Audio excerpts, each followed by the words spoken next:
Hi guys, I haven't done a video for a couple of weeks now. A lot of things on at the moment. Plus, I'm getting overwhelmed.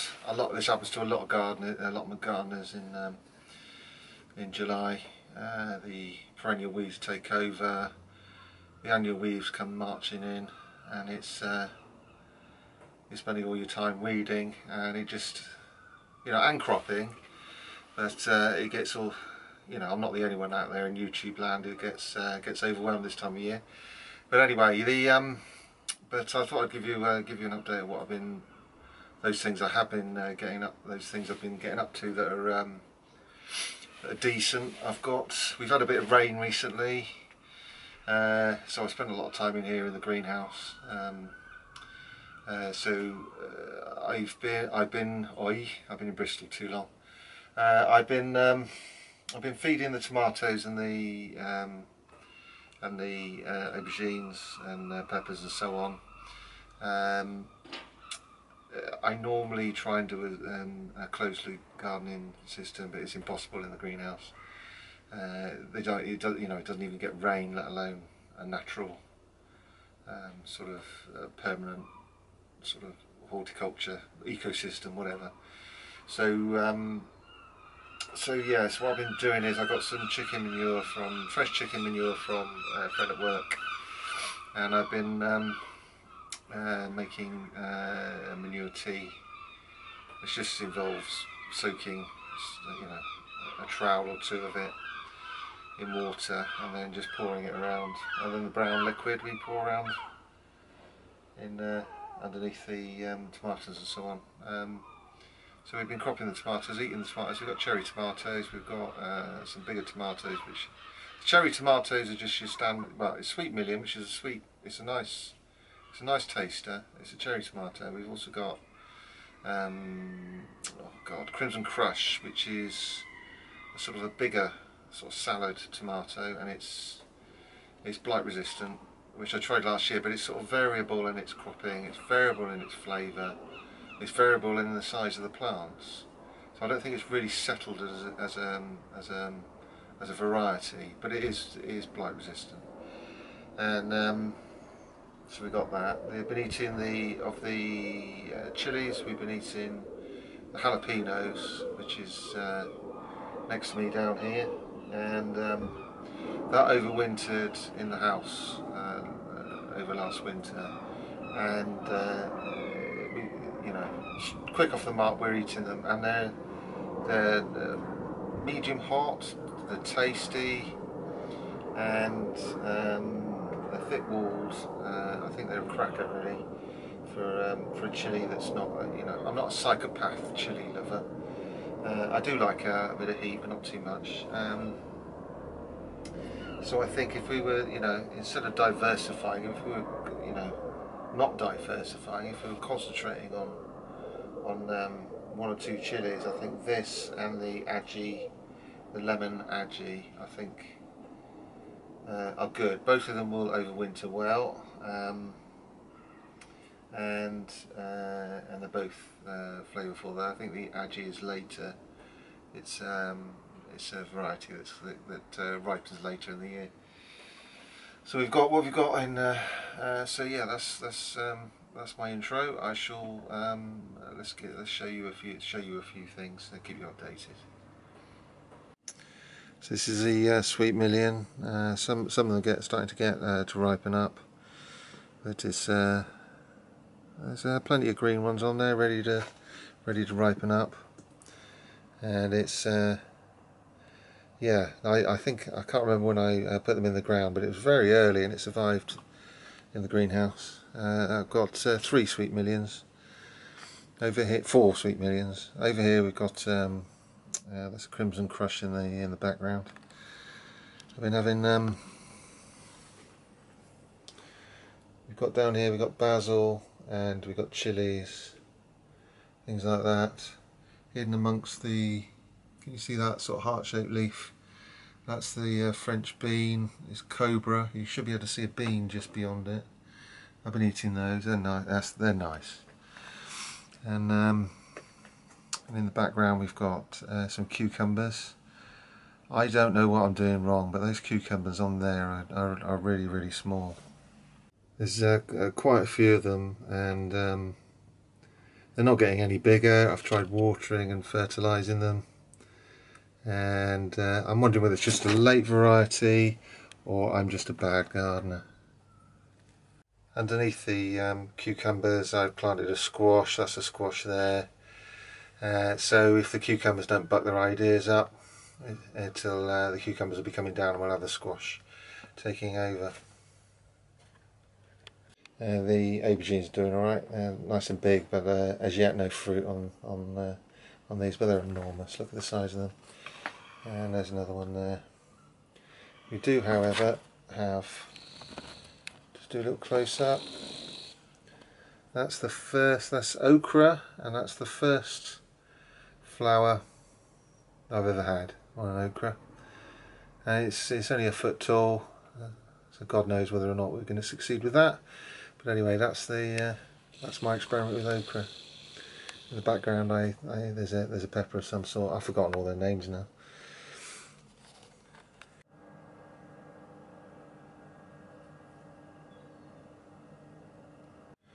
This is my one of my tomatillos. You've got to have two allegedly. I only grew one last year. Didn't make any tomatillos at all. I've got two this year. One that I'm keeping small just for pollination purposes, and this one I'm going to fruit. And as you can see, for the first time ever, you will see once I've zoomed in. You'll see that paper lantern there. That'll have a fruit inside it. Once that goes develops a bit more, I shall eat it. It's not the only one either.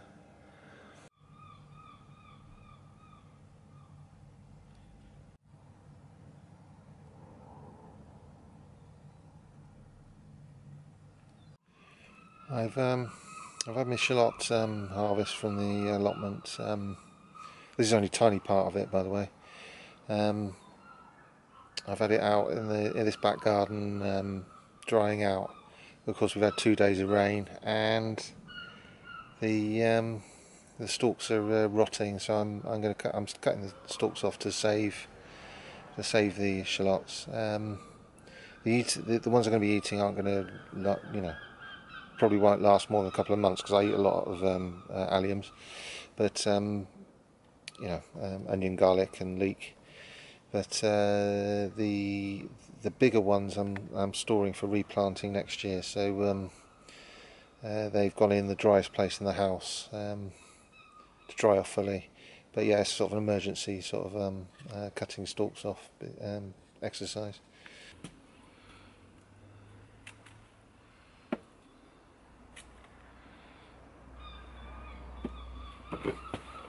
See these, it's all rotting in the rain. Even though I put a cover on it, I put a motorbike awning over it, and it's just the moisture just got to it. So if I want to save my shallots, they've got to be cut off now.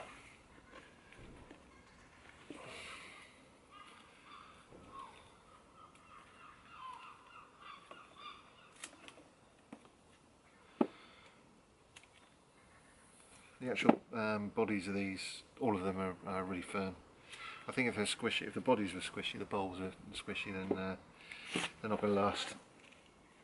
In fact, I'd chuck them, I wouldn't eat them.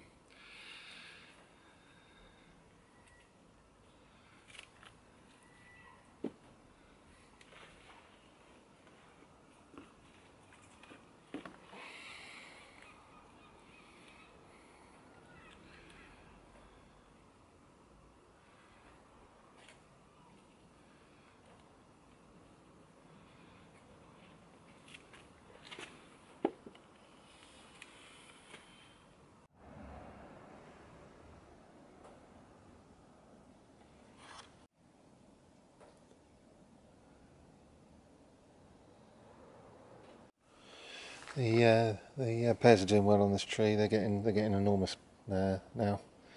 Um, I think this has confirmed the biennial bearing. I had a terrible crop last year, a wonderful crop the year before, and now this year it's absolutely enormous.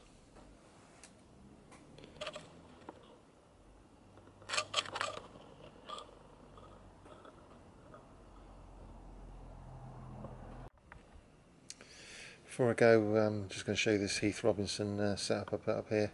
4 stakes, some bubble wrap and some clamps. That's around 2 aubergines. They're outside. I don't think they're going to do anything unless I take drastic action. So what I've done is basically set up this bubble wrap wall to provide a better sort of microclimate for them. I'm hoping they're going to respond well. There's one little fruit down there. Don't know if you can pick it out. And so they're a foot and a bit high, but they're just not flourishing. I think it's a climate thing. Oh, I've just realised I've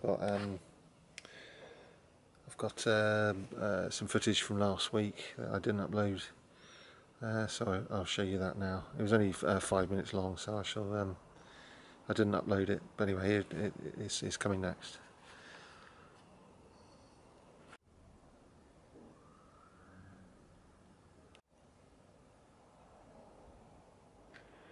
Hi guys, we had the torrential rain yesterday, which is really needed it. It's a lot of greenery's come back. That's what a good bit of rain does for you. Let me show you around. I'll show you the extra green bits. It's amazing what a bit of good old-fashioned rain does.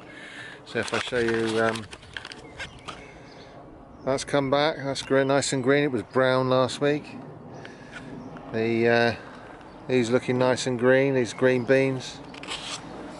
Tomatoes looking nice and green. They were looking a little bit brown. Look at that squash. That's taking off. These. Excuse the weeds, because that's another thing that takes off with the rain. These leeks, they were looking, you know, really tired and windblown. They're coming back. This is what's it called? Lucerne alfalfa.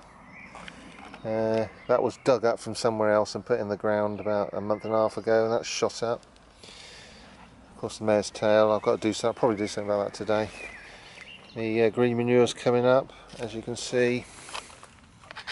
The rain's brought on the seed that I laid down last week, or this week. I forget now. I put a load of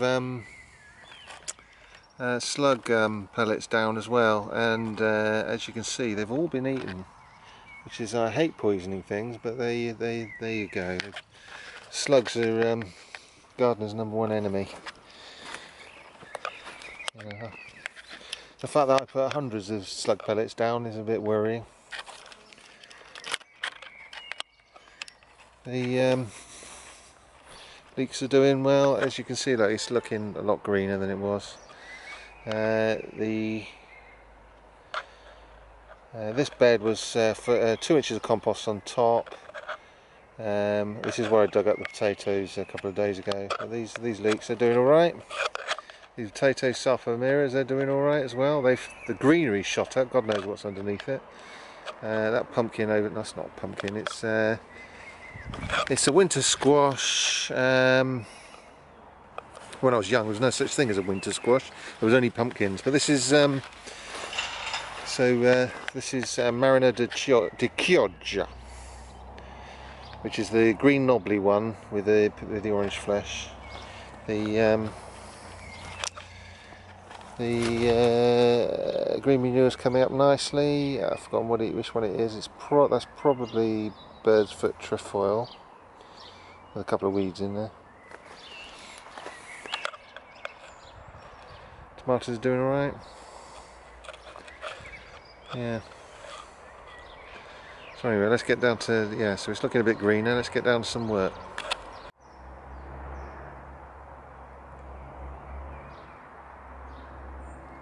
Bite of this apple.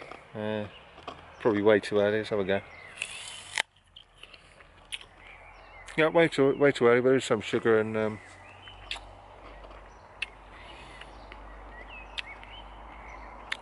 yeah. That's alright, that's edible. So today I'm probably going to be doing,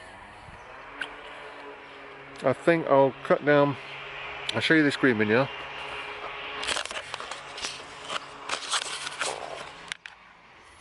This is borage.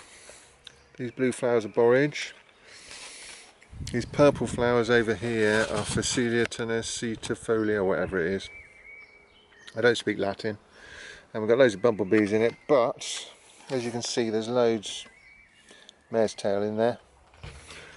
So it needs to, I either hand weed the mare's tail out, or I chop this down and sow again, which is, oh, look at all these bees on there. I'm not sure I can. I might wait a couple more weeks. Alright, let's see what else we've got to do. As you can see, this is the green manure bed from the other side. There's the borage and the Phacelia. But look at all, there's loads of mare's tail down here. There's no borage or Phacelia down here, so I'm going to dig this out, get rid of the mare's tail.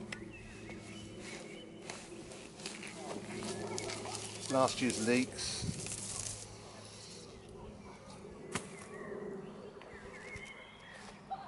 I was doing an experiment with, not an experiment, I was showing you how to do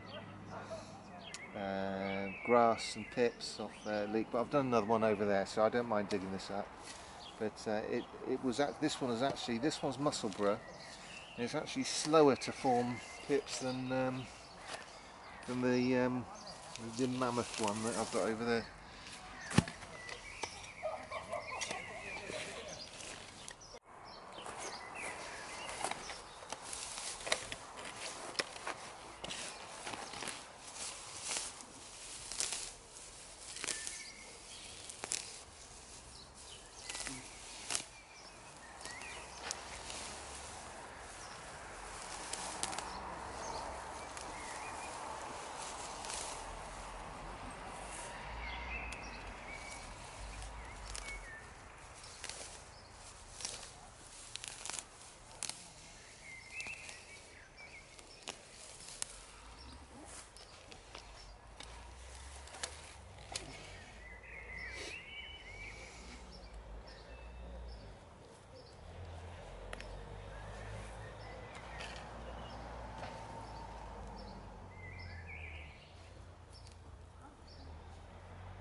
Yeah, my first French beans on the plot. I'm going to eat these now.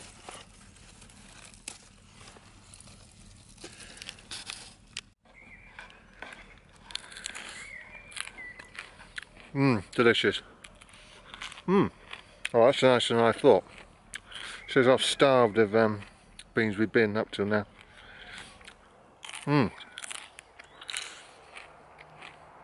Very nice. Thanks for stopping by. I shall just get these out, store them over winter, and dry them out a bit. Thanks for stopping by. I shall see you all later.